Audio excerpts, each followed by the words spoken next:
Баршаңызға сәлем достар, менің каналыма қош келдіңіздер. Маған қолдау ретінде лайк басып, комментарий жазып, тіркеліп қойыңыздар. Бүгінгі жасайтын тамағымыз қазақтың ұлттық тағамы сірне.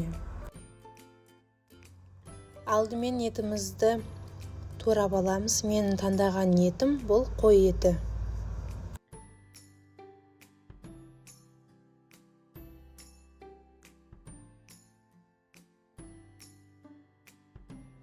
Сіздерге айтып кететін бір кеңесім құйрық май.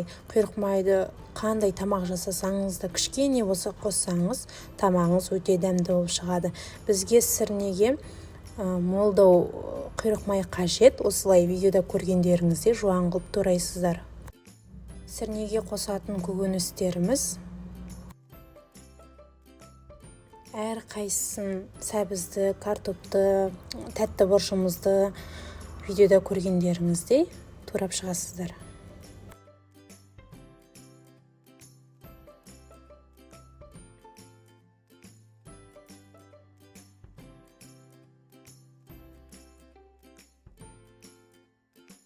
Отымызды жағып, қазанымызды қыздырып аламыз. Сұйық майдың орнына құйрық майды қолданамыз. Видеода көріп отқандарыңыздай құйрық майды саламыз.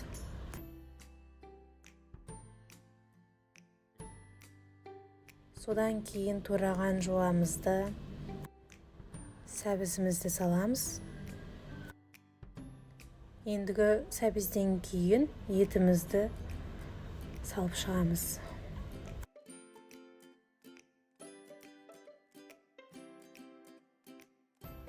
Енді картопымызды салып шығамыз.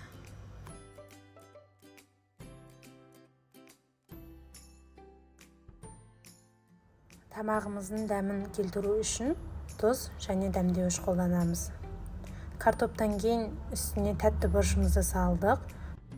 Енді үстіне сарымсақ және қырыққабат, яғни капустаны сірнеміздің ауасы шығып кетпейтіндей барлығын жауып тастаймыз. Мінекей қырыққабатымызды бу шықпайтындай қылып жауып тастадық.